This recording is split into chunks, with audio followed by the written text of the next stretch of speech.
Shall we? Yeah. Juveria Saiba, we can start. It is in progress.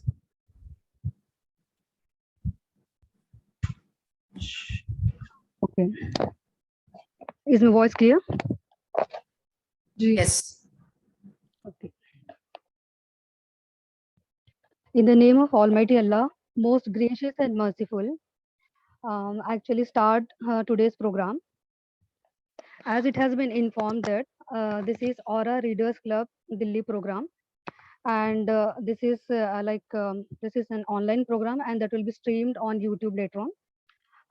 So this Aura e-Magazine, as you all know, and most of us are familiar about it, and those who are not familiar, it is an online monthly women's magazine engaging with women's voices and debates, and it is centering towards social, political, economic, and personal experiences of women from different communities. So different editions of this magazine have been coming, and this month, like May month, it is the 15th edition of this magazine. Every month there will be a central topic on which there will be like every month there will be a cover story. So this time the cover story is on motherhood, and also there are always some interesting topics that are included in the magazine that are mainly women related. And all of you have read about this. What are the articles in the magazine? So there are different themes that have been covered till now. So this is the intention of having this Aura Readers Club is it is an attempt to create a space where our readers can discuss, debate, and engage with some of our popular articles through panel discussions and webinars, as well as give feedback and critique. So today we all are here, like we have the experts over here who are going to present the review on the various topics on the various articles of this May edition. So we have our esteemed guest speakers who have actually joined the meeting, and some are about to join. So they will actually present their review on the various topics which they have selected, whichever they felt okay to give the review about it. So the reviews about various articles will be very much useful for the Aura team, and it will also encourage them to write more better articles. And if the proper tips are given by our experts, then that will be useful for improving the articles next time and to include their suggestions in the next articles. So these type of reader club programs of the Aura readers is very much useful for improving the quality of the Aura magazine, and to engage all the readers in the process of creating more and more better articles. So from our Aura team, I welcome all of you to this program. And today the moderator of our program, the Zoom meeting, will be Aisha Sultana Saiba. And she is also the she's going to I will hand over the program for the meeting to her. And as I have said, the cover story of this month's May edition was on motherhood. And when we actually go through the articles, like when I went through this motherhood topic, it was so well written. Even if she was a new mother, the way she has written all the points, the words she had used, the experiences she had shared, it is actually taking back into the memory of my motherhood. Like it is past many years that I went through that stage, but the way she had presented the things, it is all relatable. So the articles are very interesting. The way she had expressed the thoughts in the topic of the motherhood is really good. It is really interesting. And so is the case with other articles. And this time there were many articles related to the medical point, related to the allopathy and the Unani and Ayurvedic and different medicines in the postnatal care. And there were also topics related to education, related to politics, and there is always children's corner articles in the magazine. So we have our experts over here who will express their review about the various articles, and their reviews will be very much useful for our Aura team. I once again welcome you all to this review meet, and without taking a lot of time, I hand over to Aisha Sultana Saiba to continue with the program. Thank you and welcome you all to the meet.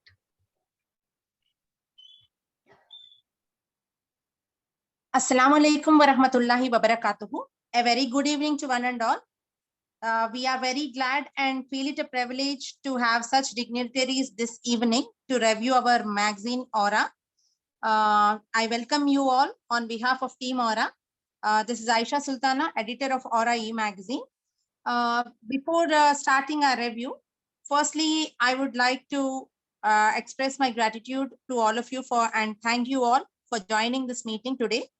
This is our 15th issue, and this one is dedicated to all the mothers, whether new or old, struggling or thriving, happy or exhausted, to mothers of all kinds, all shades, and all emotional states. We also have invited doctors across specializations to talk about the need for safe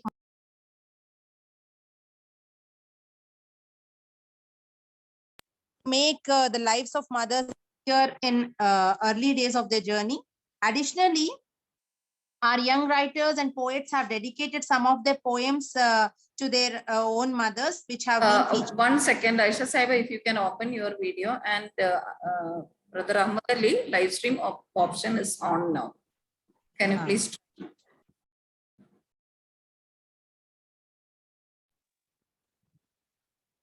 So I shall open after a few minutes, Baji.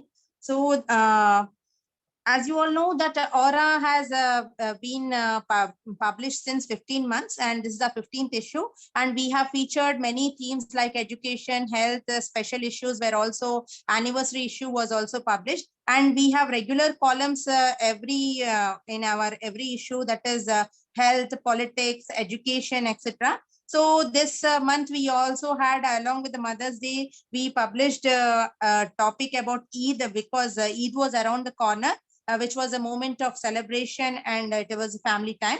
That is, after 2 years of pandemic, many families have reunited once again. Also, the regular columns like face-to-face interview with one of our social activists, Sudha Reddy, this month, and an article that is book reviews, and also lessons from great personalities, education, children's corner, legal desk, etc. So we have a very interesting lineup of dignitaries from different fields to review our magazine and suggest and comment. They can critically review our magazine. We are always open to critic. So I welcome all of you once again to the panel. Without taking much time, I would firstly like to invite our speaker, Ms. Madhu Prasad ma'am, who is a retired professor, Department of Philosophy, and from Zakir Hussain College, Delhi University, and she's also a member of All India Forum for Right to Education. She would be reviewing on the topic Education of Equality, Uniforms, and the Sphere of the Classroom, which has been written by one of our author, Brother Sadat Hussain Saab, from our column Education. So I would like to invite Madhu Prasad ma'am to review. Thank you. And I request each speaker to please review in between 5 to 10 minutes of duration, so that all the speakers can get correct time and we can conclude the program. Aisha Sarah, I think if you can maybe call ma'am later. I think she needed some time to review it, because I've had a look at your. I've read it. Fine. So if it's your program, I can go with it now. Sure. Should I start? Yes. Just warn me about the time, because I do tend to carry on. That's a teacher's training. You know, we are so used to speaking for 1.5 to 2 hours at a time. That for us to keep things. Thank you so much for inviting me to review this particular piece, which unfortunately I've just had a chance to have a look at. But it's very well presented. In fact, I want to compliment you on the quality of Aura articles, and you take up issues which are serious and important, and you handle them in a way which is very good, and introduces, I think, the reader both to the depth and intellectual quality of the issue, but also does it in a way where a person can relate it to their own lives. So I think that is very important. Now, this whole issue of uniforms and education. Now, you know that uniform, of course, in Delhi University, you know that we have no uniforms at university level. But certainly in many other cities and in many states, you have uniforms even at the first 2 years of the graduate level. But even in schools, I think, yes, there is a point in having a uniform. I think the idea was to make children feel that they all belong to the same community because they dress in the same way. No one is fancily dressed because their parents had money, and no one is poorly dressed because their parents don't have the wherewithal. But I think there's a point which your article has made right in the beginning, which is very important, which is that a uniform is a part of discipline. And I think this is something we really need to take a look at. I would say a uniform is a part of discipline, but I'd also say, and we should look at this, that a hijab or a ghungat or covering of the shoulders, particularly for women and for girl students, this is also a part of gender discipline. And I think we have to very carefully see the issues involved. The other thing which is very important is that equality, which was the basic reason for uniforms in schools, equality should not be lost. And by equality, I don't mean uniformity. I don't mean that everybody has to be dressed in the same way or everybody has to do the same thing.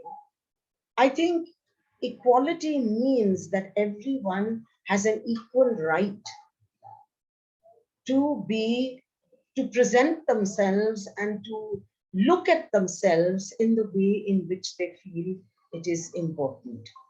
So that I think the freedom to choose your form of dress or to choose your form of presentation is as important as the desire to discipline a student community.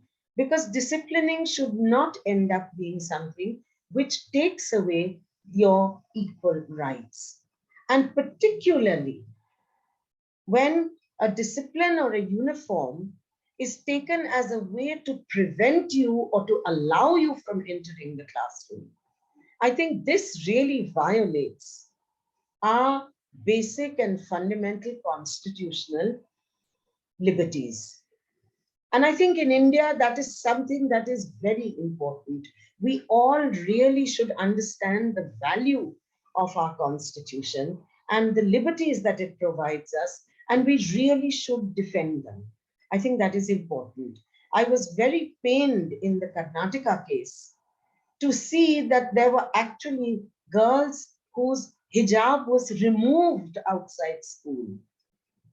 I think that is just not right.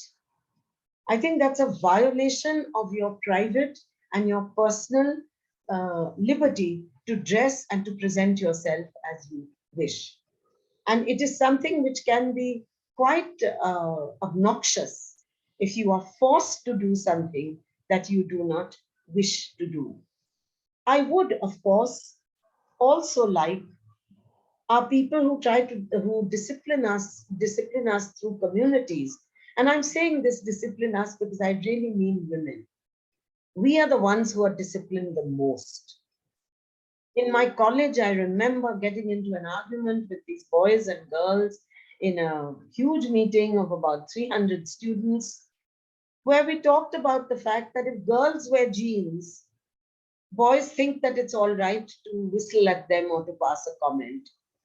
But all the boys sitting in that room were all wearing jeans. And none of them thought that therefore they should be whistled at or any comment should be passed against them. So this disciplining which communities also do, which is very heavily biased against women and against girls. I think we have to take this aspect into account as well. And I'm beginning to see this a little. It disturbs me at the same time as I respect it. You know, there are both things. I think when you start targeting a community, as certainly in India today, in a shocking way, Muslims are being targeted for the way they look, for the way they dress, for the way they eat, for the way they speak, for the way their religion works. This, to my mind, at my age, I am as old as independence. And I find that this is obnoxious. I have never, in my 75 years, as a young girl, as a woman, as a teacher, I have never had to face the kind of problems that I see that today our Muslim community is being forced to face. And to me, it is something which violates our constitutional rights and liberties. It is something which I think all of us, and I certainly am very clear on this, I think all of us will object to this and we will oppose it. Oppose it to the point that whereas someone like me, I have taught in a college where girls used to come from the walled city, and about 40 years ago or 38 years ago, I know that a lot of girls used to come from the walled city because they came often in rickshaws or they walked through the walled city. They would wear a burqa, not just a hijab, they would wear a burqa and come. And then they would go straight away to the girls' common room on their own will. Nobody asked them to do it. We never forced a girl either to wear a burqa or to take it off. But they would go to the girls' common room, take off their burqas, and come out and they would say, "Ma'am, it's a little difficult for us when we're coming in through the city because the community is such." So, but we recognized one thing also, that the community was sending their children to schools and colleges. And this was more important than whether they came wearing a burqa or whether, you know, there are Namdari Sikh girls who also wear turbans. So whether they come like that, whether there are girls who cover their heads with their chunnis, this was also in our society. Yes, we do encourage girls not to expose themselves too much. And I'm not saying that this is something which I like or I don't like, but I think what I certainly don't like is a girl not being allowed to go to school or college simply because she's wearing a hijab. I don't think this is right. And this violates a far more important right of ours, which is the constitutional right to liberty, than the right of a private or a public management to impose a uniform on any of the students. I think the last thing which is very important in this piece that I have just read, and that is that the author has chosen to make a difference between being different and being discriminated against. We all have a right to be different. And in India, we value that diversity. We keep saying unity in diversity, but that's just not something to say. It's something which over the years we have actually appreciated. We have celebrated our differences, and yet we have lived together in harmony with each other. And I think this desire which we are seeing today, which the government is also unfortunately encouraging, that difference should be a cause of discrimination. This, I think, is absolutely unacceptable. So I think I'd like to stop there. I think this is a good piece you had. It's very well and very sensibly argued. And I hope we can continue the discussion later. Thank you. Thank you so much, ma'am, for your wonderful insights. Thank you very much for joining us today. Our Madhu Prasad ma'am has given her views on the article very well, and she has given very good insights also for us. Alhamdulillah. Now, I would like to invite our next speaker to review on the topic dowry and unwritten evil custom. I would like to invite Ms. Fauzia Nahid ma'am, Master of Arts, and she is the founder president of ILM Trust. And this trust mainly runs 3 charitable schools for children of downtrodden. And this article has been published in our recent issue of May under the column Legal Desk. And the author of this column is Mehboobi Patel. I would like to invite Mrs. Fauzia Nahid Sahiba to share her views and comment on this topic. Assalamu alaikum wa rahmatullahi wa barakatuhu. First of all, I thank you very much for inviting me, and I would like to congratulate you on such a wonderful magazine. You have a very well written magazine, very well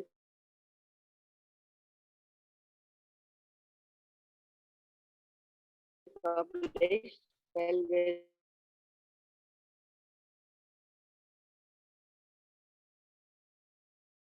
written magazine.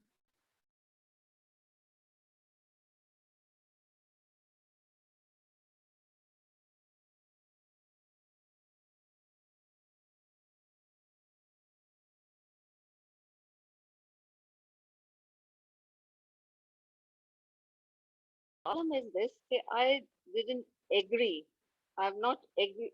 I did not agree with her thoughts on the on how to eradicate or how to solve this dowry problem. So she wrote, okay, marriage through memorandum of understanding.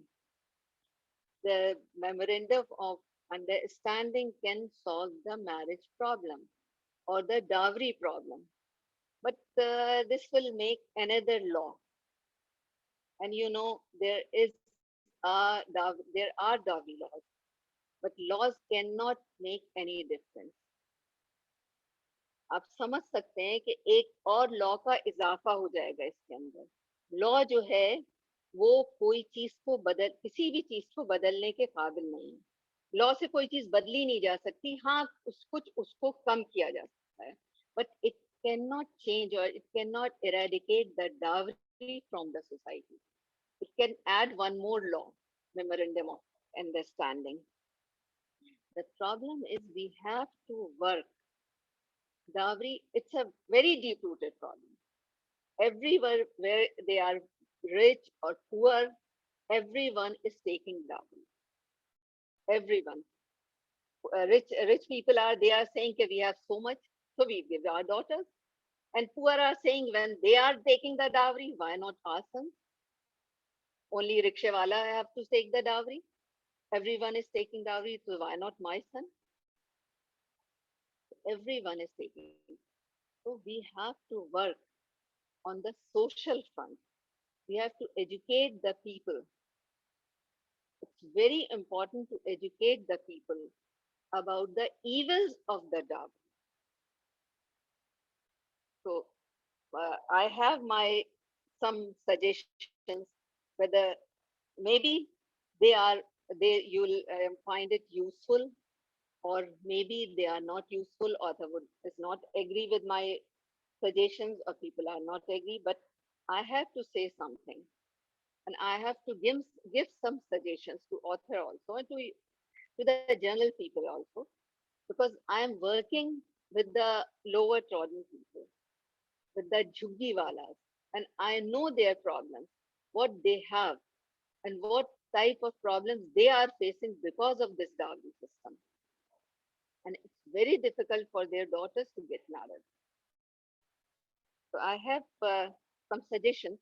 First of all, I would like to say we have to boycott those marriages in which dowry is given, but whether by on demand or by happily girls' parents are giving the dowry. दोनों तरह से, चाहे वो dowry मांग के ली जा रही हो मंगों की तरह से, या वो लड़की वाले खुशी खुशी दे रहे हो कि हमारे पास बहुत पैसा है, हम अपनी बेटी को दहेज दे सकते हैं। ऐसी हर शादी का हमको बायकॉट करना चाहिए, क्योंकि ऐसी शादियां जो हैं वो समाज में बुराई फैलाती हैं। ऐसी ही शादियों, और खास करके वो शादियां जो बड़े बड़े घरानों में शादियां हो रही होती है, जिनका डिस्प्ले टीवी पर हो रहा होता है, मैगजीन्स में हो रहा होता है कि फलाने की शादी हुई, इतनी धूमधाम से हुई, उसकी शादी में इतने खाने पक्के, इतना ही होगा। ऐसी शादियों का टोटल बायकॉट होना चाहिए।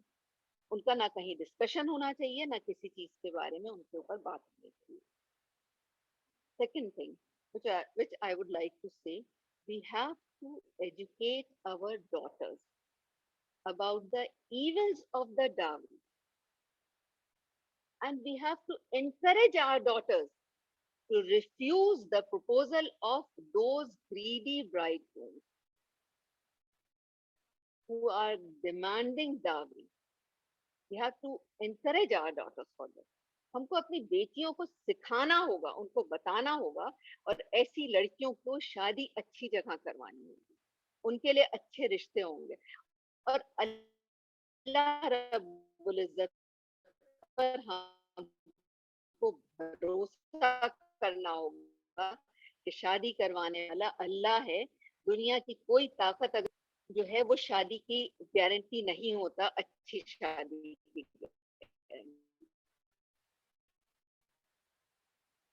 ये हम सब जानते हैं, और ये पैसा जरूरी नहीं है अच्छी शादी होने के लिए। तो हमें अपनी बेटियों को उसके लिए तैयार करना होगा कि वो ऐसी शादी से इनकार कर दें जहां दहेज दिया जा रहा हो।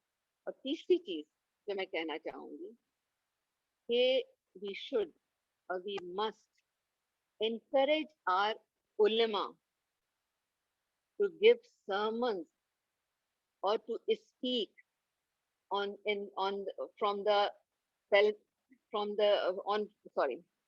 Friday prayers, or give on, sorry, I'm so backed up, I'm very sorry for this. हमको अपने उलेमा को जो है कहना होगा, उनसे ये बताना होगा, उनको कहना होगा कि वो खास करके जब वो खुतबा देते हैं, सरमन देते हैं, तो उस सरमन में वो बोले डावरी के खिलाफ। खास करके फ्राइडे सरमन में वो डावरी के खिलाफ बोलें, तो बोलना शुरू करें, लोगों से कहें, क्योंकि देखें इसका बहुत असर पड़ता है जब वो वहां से जो है वो खुतबे में बोला जाता है डावरी के खिलाफ। और सबसे आखिर में जो मैं कहना चाहूंगी वो ये कहना चाहूंगी कि हम अपने काजी और पंडित जो शादियां करवा रहे हैं उनको ये समझाएं, उनसे ये कहें कि वो ऐसी शादी को करने से इनकार कर दें जहां पे दहेज लिया जा रहा हो या खुशी से दहेज दिया जा रहा हो। ऐसी शादियों को करवाने से इनकार कर दें। सॉरी मेरा थोड़ी सी मैं बहक गई, क्योंकि ये ऐसा टॉपिक है कि मुझे बहुत कुछ बोलना था, उसके चक्कर में शायद मैं कुछ ज्यादा बहक गई या कंफ्यूज होती चली गई। सॉरी, क्योंकि मैं ये ऐसी प्रॉब्लम देख रही हूँ जो शायद आप लोग, पता नहीं आप भी शायद काम करते होंगे, लेकिन मैं जिन लोगों के साथ रहती हूँ, काम करती हूँ, वहाँ मैं इसको बहुत बुरी तरह फेस कर रही हूँ। इससे मुझे बहुत कुछ चाहिए। Thank you, ma'am. Thank you so much. Thank you very much. Thank you for your wonderful insights.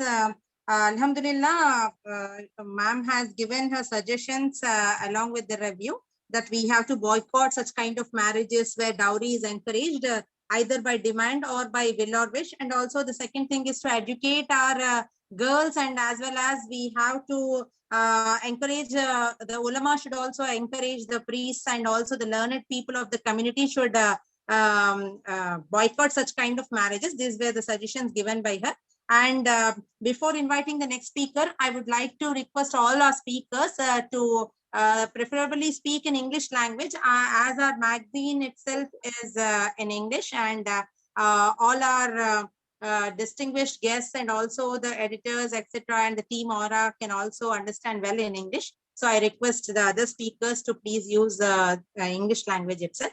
And now I would like to invite Dr. Shaista Uruj, who has done her MD in medicine, scientist, Ministry of Ayush, Government of India, and she would be reviewing on the topic Unani for postnatal care under our column health.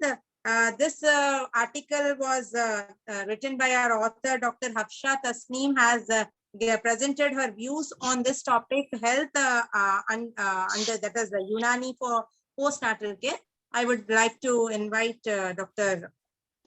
Shaista Uruj. Assalamu alaikum. Bismillah ar-Rahman ar-Rahim. Thank you for inviting me, team, our Aura team.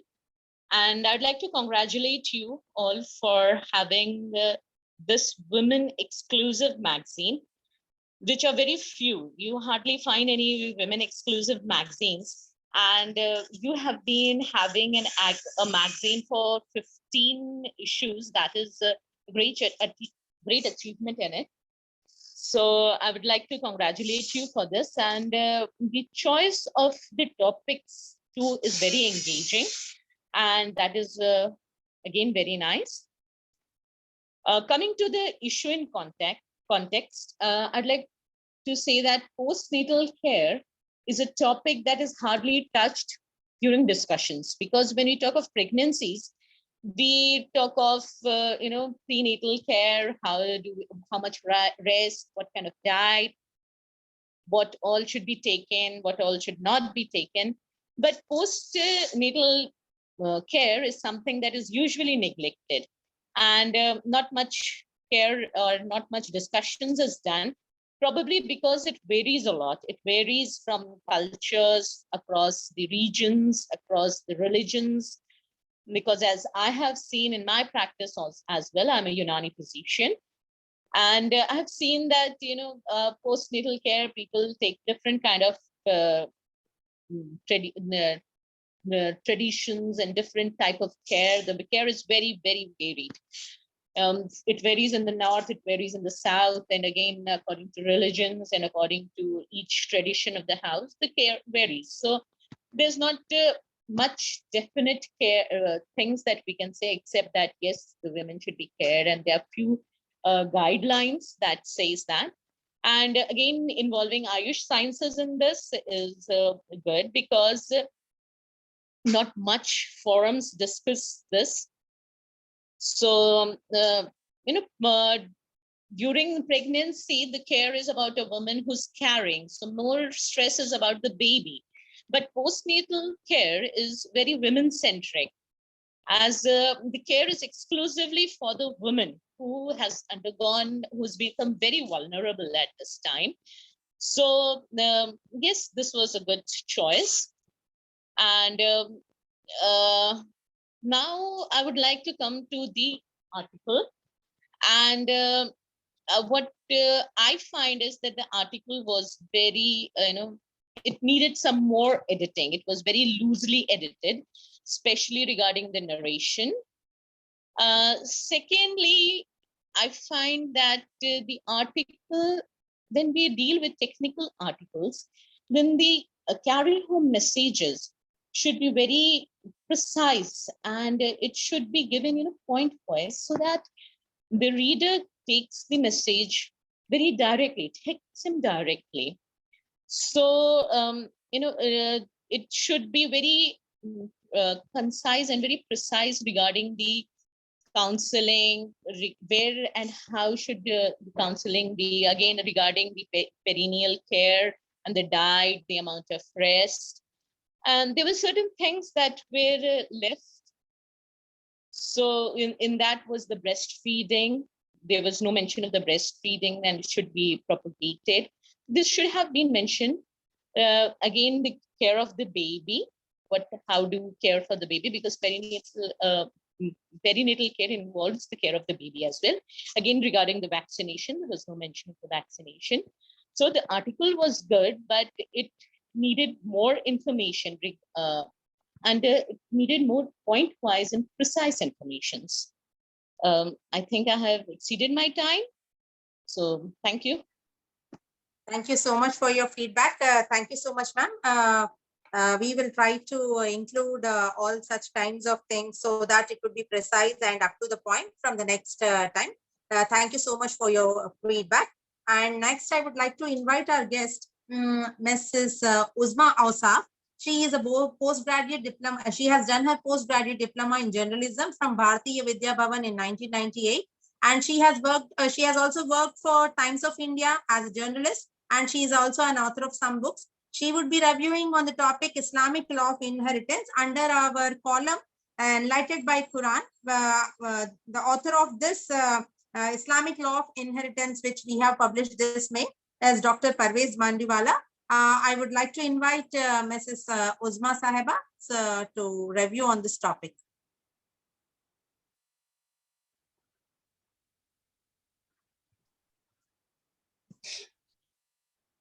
Assalamu alaikum warahmatullahi wabarakatuh.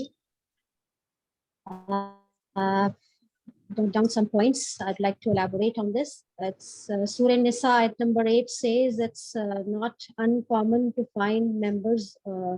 It is not uncommon to find members of a family embroiled in a fight over inheritance. Many people approach the court. Often takes years to decide on the subject. There have been instances where people have passed away before the verdict could be announced. Under such circumstances, it is critical to follow the Islamic laws of inheritance in the letter and spirit. The Quran gives a clear-cut division of resources upon the death of an individual. The first right is that of parents, followed by spouse, children, and siblings. It is important to note that the laws of inheritance come into play only upon the death of the individual and not when he or she is alive. This is done to avoid any humiliation of the person in his lifetime. We often hear such cases in real life where a son or a daughter throws out his or her parents after transfer of property in their name. Islam avoids that by making sure that the property or the other monetary resources are transferred only upon death. Equally important, the Quran makes sure that a person can bequeath only 1/3 of his assets. The other 2/3 is reserved for blood inheritance. While the Quran gives a clear-cut division of assets in favor of male and female relatives, as well as sons and daughters. It also keeps the window open for meeting the needs of poor relatives who might be present at the time of inheritance. Significantly, the division of wealth and property takes place only after clearing the possible debts or other commitments of the deceased. The laws of inheritance are outlined in Surah An-Nisa of the Holy Quran, ayat number 175, 176. Jazakallahu khair. That's all I have to say. Okay, thank you so much, ma'am. Thank you so much. Here, ma'am has mentioned the ayat number Surah Nisa, which the author also has quoted, that the divine law of inheritance allots fixed and equitable shares to the family members of the deceased after all the debts and legacies have been settled. Anyways, thank you for your wonderful insights. Now, I would like to invite our next guest of today's review meet, Dr. Sayedunisa Sahiba, who has done her MBA and she PhD and is presently working as the assistant professor and deputy provost of Jamia Hamdard School. She would be reviewing on our topic, our regular column Children's Corner of our monthly magazine. This time our Children's Corner has been taken up by Sheikh Reba Noreen and Umme Rameez Sahiba. So I would like to invite Dr. Sayedunisa ma'am to please give her review and feedback on our column Children's Corner. Thank you so much for the invite, for like allowing me to review the article. Basically, the whole magazine was very interesting. I've read all the articles, and since the women issue was there, so it was very close to basically all of us feel very close to the issue, and all the articles were very good and very insightful. I'll be talking about Children's Corner because that was the thing that was given to me for the review. So talking about the Children's Corner, basically there were three things which were there. First one was a small poem which was written by, I think, Ummu Ramis.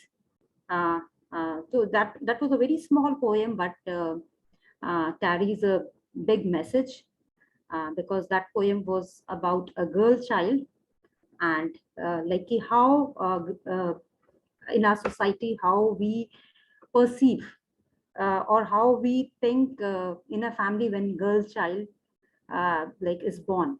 So this small poem is about that. So when a girl child was born, how grandma said, and she was not happy with the idea that girl child is born in a family. And then a younger sister, she felt ki why, what happened? Like why, like what is so bad about it? He is being a girl that bad? So why? Because everybody here, like my mama is girl, and even my grandma is girl. So why? What is wrong with it? And the poem ended with the statement of father, like her father said, ki, okay, even if she's a girl child, so what? I still love her. So this word, the still. So she thought, ki, why still? Means ki even if you're saying ki if you love her, then it should be wholehearted. So that one statement, that word actually explains ki even if you're saying ki, yes, you love a girl child, then also you are showing that ki, it's not it's not common. Like I'm accepting her. So that was a beautiful message which was conveyed with the help of that small poem. So that was one thing which was there, and I like that poem and like the way it was written, and like the message that was conveyed with like a very small poem. So that was the first thing. Second article, that was also a very small article, but again conveyed a strong message. And that article was a small story, basically, The Lion King by Alex Bird, and it was given like written here by Sheikh Zeba Noreen. So this also is giving a message to our children. Okay, small story was there, and it has actually conveyed the message ki how like self love can convert into self obsession. Okay, and if you are self obsessed, then that is not good. So that is what is conveyed through this small story, and it is also I think it's a good story which is giving a good message to our kids. So that is also very I think is giving a lot of sense to the children corner. And then apart from these two things, one poem and one the small story, a few small things were there, and these were there was methodologic, small, I think, like small mathematical problems were given, and that is also quite interesting because like for in our free time, kids can solve those problems. So that is also a good thing as far as children corner is concerned. And then small portion was on time to learn a dua. And that should be there. I think we should all keep one dua in our every month. Like if our kids keep on learning one small dua, then that will be a good thing for them. And the last one was last thing, which was there on Children Corner, was inventions which were made by Muslims. So lots of inventions are there, which we don't know because in our books in India, we all study about the inventions are all from Europe or all from Americans. they have invented everything, and what we are basically using is everything is coming from there only. So we should know that it's not all from there. Many inventions were done by like Muslims in past, and they should feel proud of them. So that was all about this children corner. So I find all the things like they were beautifully written and beautifully presented. And because I was asked to give some suggestions also, so a small suggestion that I can like give is ki, although everything was very well written and presented well, and a lot of message was given, and very interesting, like for from the perspective of children also it was like good. But what we can do, like we can also keep creative section if possible, where children can also send their drawings, arts, and like painting. So and that because there's some children who are not all are not good in writing. They like everyone is not good, have good writing skills. So if some kids are creative also, so if we have a section on these art and painting, then they'll also find space there. Or like or we, because right now kids are facing lots of problem also, so sometimes they don't want to share with their parents or with their siblings. So if we have some section where they can confess, or where they can share their problems and some solutions from in light of Islamic, like we can connect it with some like hadith, or in light of what Islam says, if we can give them like answers to their queries. So that can also be a good thing, I think. But I must congratulate whole team. It was really a very good magazine, and this was the first time that I've read that magazine, but I would like to read all the issues which will be coming in future. So thank you so much for allowing me to give my feedback, to give my suggestions. It was really a pleasure to be part of this meeting. Thank you so much. Thank you so much for your feedback and suggestions, ma'am. Thank you so much. And to just inform you, we had creative sessions in our earlier issues. We had some kind of art and calligraphy columns also earlier. Inshallah, in the future also, we will try to include such kind of things. And thank you for your suggestion and feedback. So coming to our next speaker, today we have with us, I'm sorry, Dr.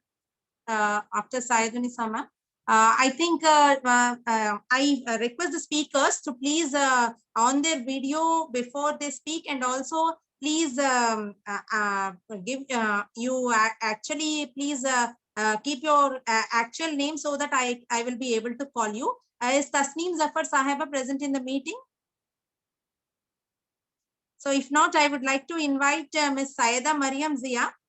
She is a freelance journalist who has written for Indian Express, The Wire, etc. She writes on issues of concerns to Muslim community and our nation.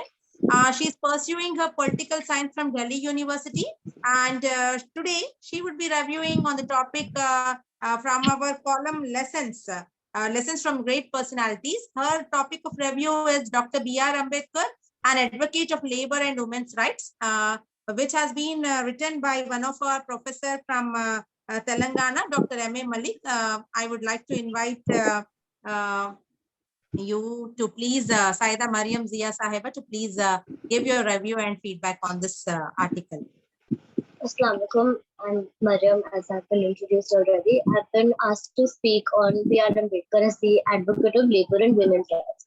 So I've read the article, and what I found really interesting about that B.R. Ambedkar has been portrayed not as the first and upcoming leader of just labor rights, but also women's laws. Because labor rights had been addressed to some extent by all freedom fighters and political leaders, but it was actually women's rights that he pioneered.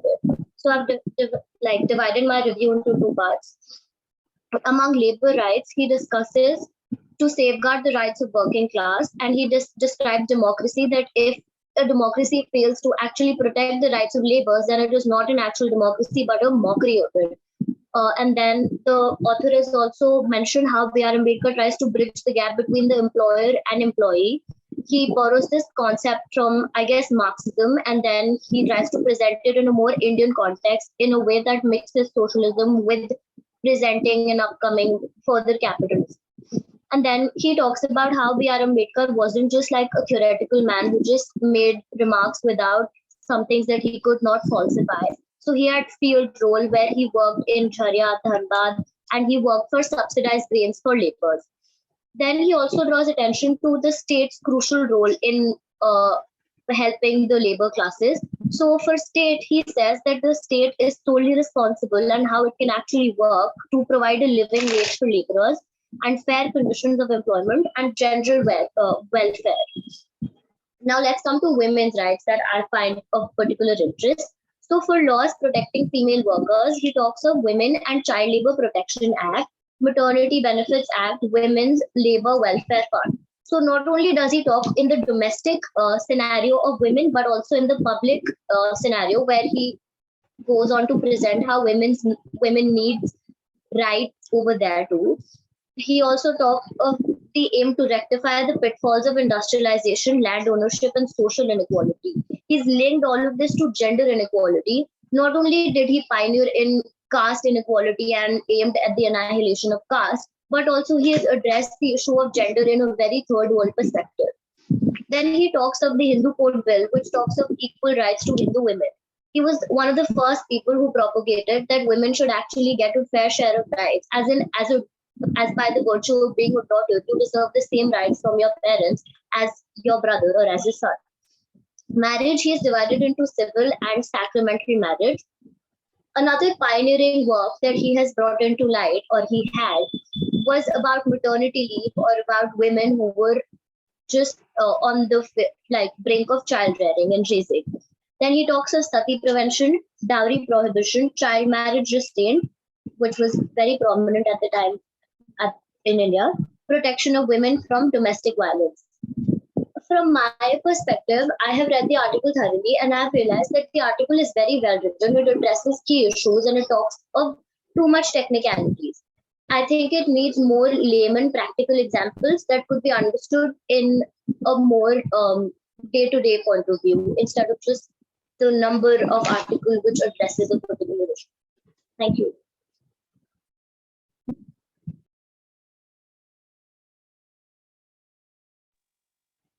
Thank you so much for your insights. And now I would like to invite Dr. Maria Sadaf, who has done her BHMS and is a homeopathic physician at Sadaf Homeopathic Clinic at Abul Fazal Enclave. She would be reviewing on the topic homeopathy for postnatal care, whose author is Dr.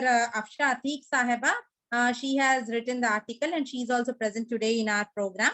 I would like to invite Dr. Maria Sadaf to give her a review and insights on the topic.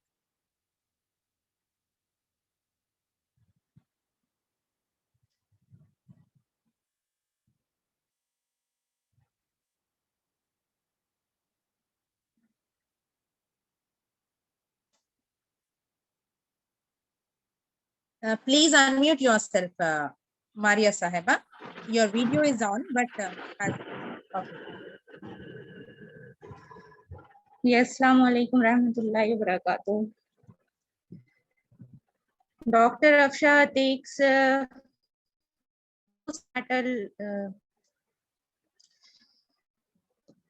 about homeopathic management and medicines for postnatal homeopathic care is very finely written and covered each and every topic what a female faces after delivery. And first of all, she has used the Quran verses, which is very important. For example, the importance of the parents and the relationship with the child, and what Quran has asked us to. I would like to read that, and we have enjoined upon man for his parents, his mother carried him in weakness upon weakness, and his weaning is in 2 years. Be grateful to me and to your parents. To me is the final destination. This ayat is very important, and now I would like to give some light on the homeopathic management.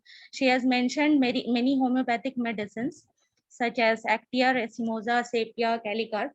But one thing I would like to mention that what homeopathy can do during postnatal care.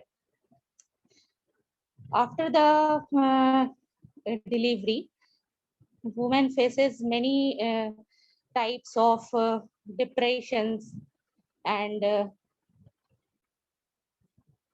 she has mentioned psychosis and puerperal psychosis and puerperal mania, in which homeopathy works very well. For example, Actia resimosa is very important for the psychosis, and the colophyllum. These medicines are very important. She has also mentioned about the sepsis. In sepsis, the woman faces the fever and chills and this type of problems.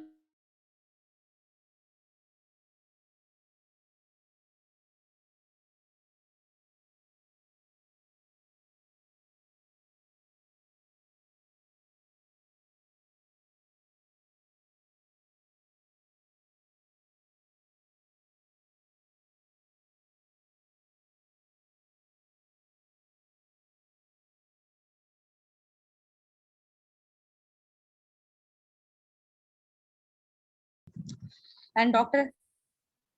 Afsha has also written in the psychological pressure on women after she gives the birth of a child. So as of Muslims, we can get this misunderstanding cleared by the hadith, in which the importance of the daughter is mentioned very much.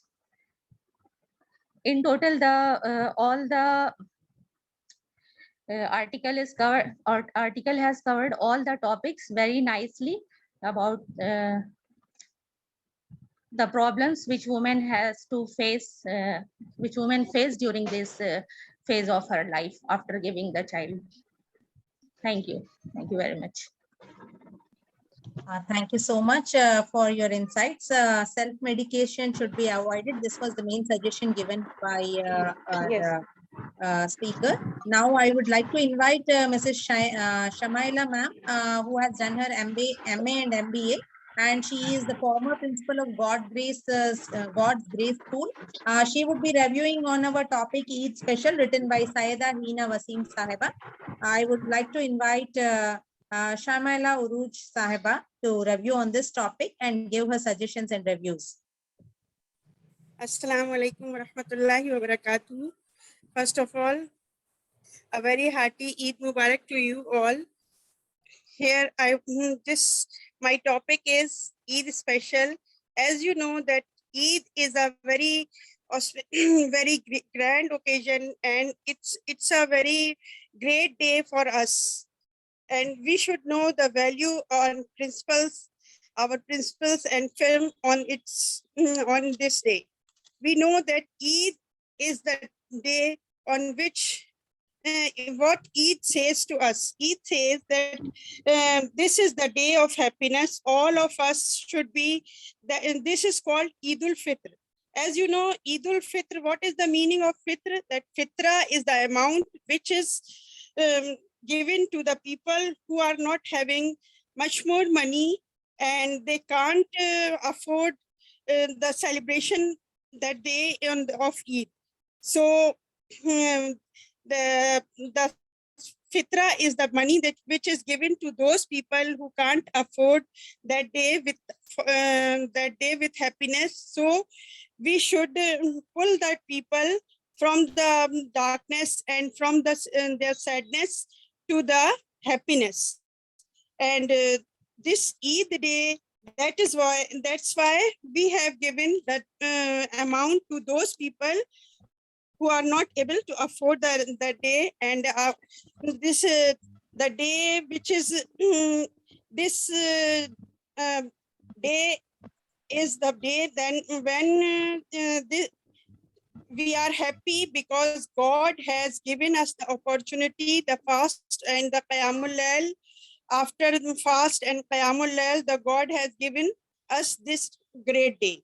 And all ibadah are not aimless. This all ibadah is having the aim. Our duty is we should point out its spirit. This is the Ramadan is the day. Ramzan is the month for training period for us, and we should follow the life. And it says that how we should follow our life by the guidance of Quran. As we know that Quran is our guidebook, and we should follow the Quran. If we will follow the Quran, then we can get our goal of life. And if any Quran will be, if any form, it will have it will not have it will not have the shukr, quality of shukr and sabr. Then, and they don't know the the community which is not having how to lead the hardships, and they will not have the quality of sabr. So the Ramzan month is Ramzan month is teaches us how to have the sabr, and how we should get the control, and how a man is having, how the human dignity we can attain. We are fair ummah, and we will not selfish only. As we know, these nowadays the situation of our country is very sensitive. So all of us should know the value of Quran, and the Quran shows us the right path. And Quran shows us that a mu'min is the real mu'min. He will not have any fear from anyone. And a mu'min is hopeful and fearless. This quality of this is the quality of shaitan, who has the fear and who shows the fear in every path, and says us that don't do this. If you will do, then you will have you will become and shaitan makes us that person as a fearful person. But a mu'min will not have any fear. And we know that Quran gives us the lesson. Our first enemy is fear and hopelessness. So we should follow the rule of Quran. We should if we will follow the Quran, then we will be a very daring person. And if you want to be a good mu'min, then we should have the confidence, and we should help, because as the Quran says, kuntu khaira ummatin ukhrijat linnas.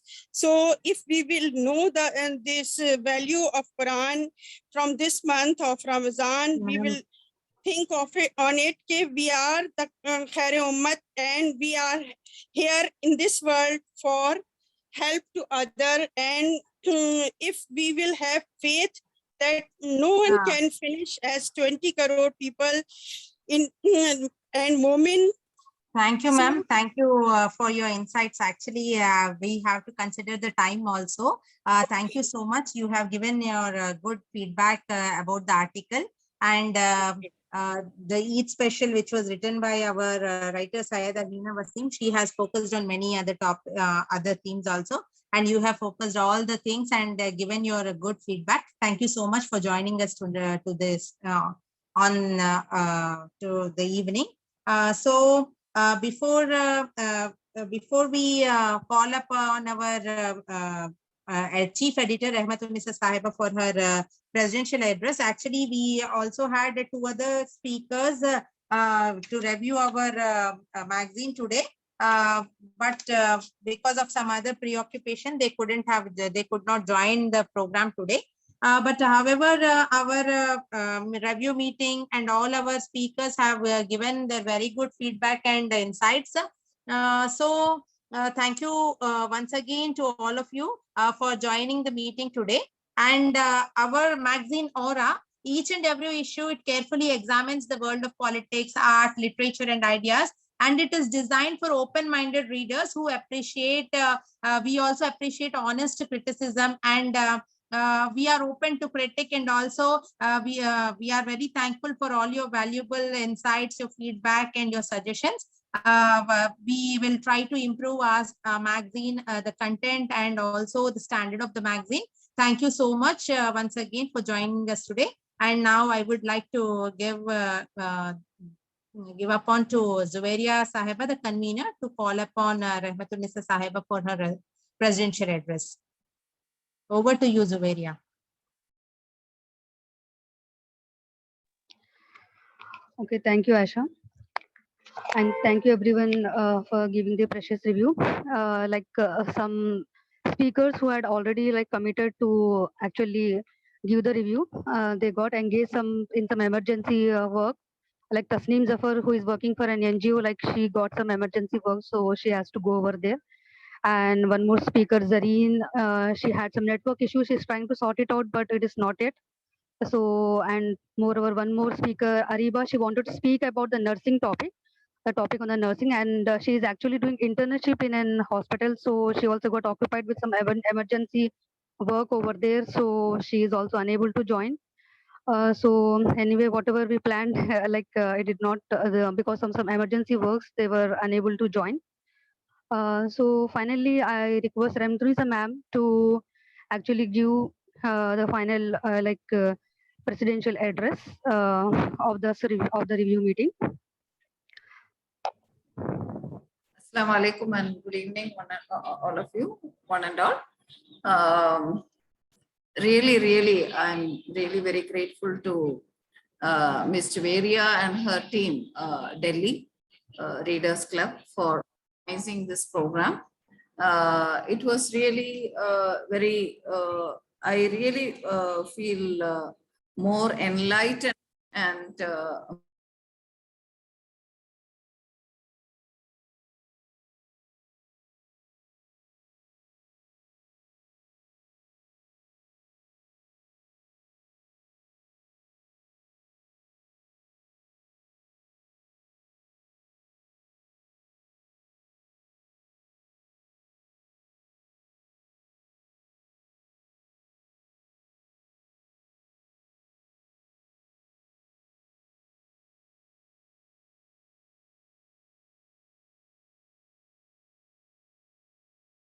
all of them are free of cost as a contribution, voluntary act, and that is the greatest beauty of it. And may Allah Ta'ala, may the Almighty accept everyone's effort. And as readers and as listeners, whoever is listening to me, your duty and every one of us, our duty is a lot of effort goes into making a magazine. And once a magazine is made, it is every one of us, our duty to take it to more and more people so that it will be read by more people and it will enlighten more people. And regarding the magazine's policy, also, I would like to mention that, of course, it is being run by Muslim women. It's from the Muslims platform that it is being run, but at the same time, it does that we educate only the Muslims, or the magazine focuses only, works only for Muslims. There are many topics which everyone can benefit, and we also, our policy and our objective is that the magazine should give space or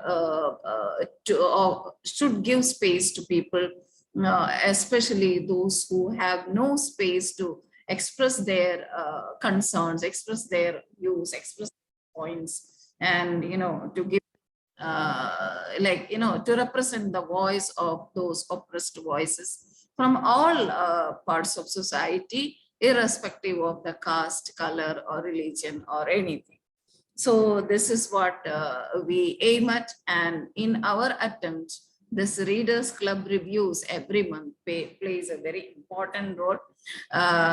This month it was within a very short notice that Aura Readers Club Delhi, especially under the leadership of Ms. Juveria, they organized it. So maybe some of you might be thinking why we were not invited before. And I'm really very grateful that all of you obliged to join within a very short notice, especially Madhu Prasad ma'am and all the other speakers. You know, if I everyone, you know, they worked, they did the, very good homework. Most of the speakers did the homework very well and presented their views. So I wish all success to all of you, and I expect that in future also we will work as a team, and your contributions in the form of your writings, articles, or whatever it is, and also your contribution in the form of your reviews, feedback, criticism, and also your contribution in the form of promoting the magazine, taking it to more and more readers. All these are very, very valuable. And finally, your prayers, your duas are also very important for all of us. May the Almighty accept all these efforts as a good deed, Amal Swalihat from all of us. And let's hope that through this magazine, we will be able to do some bring some changes in society, especially when we were discussing regarding dowry system and all that. The social change and is what we aim at, and let's hope for that. May the Almighty bless all of you. Thank you so much, all of you, once again. Thank you very much. Thank you, ma'am. Now I would like to invite Ms. Saliha Inam to give the vote of thanks. And with this, we will end today's review meet. And once again, thank you all of you for joining the meet. Now I hand it over to Saliha Inam to give a vote of thanks to everyone. Saliha. To give a vote of thanks to everyone. Saliha. Assalamualaikum warahmatullahi wabarakatuh. A very good evening to all of you. It was really an enlightening and informative session for all of us. I thank all of the eminent speakers for their thoughtful insights on this month's Aura edition. And as I was going through this edition, I was asked to deliver the vote of thanks. I think there's someone else who might not be present at this moment, but deserves a total appreciation, not just today, but as this month's edition was special. In the context of Mother's Day, let's raise our hands and pray. Lord, have mercy on my parents as they had mercy upon me when I was small. I don't think there will be any other better way to thank them, as we can never ever pay back their efforts. So, a special thanks to all the mothers viewing, and also once again, I thank all the speakers of the day for giving the precious time. I'm sure our audience also found this helpful and informative. Jazakumullah.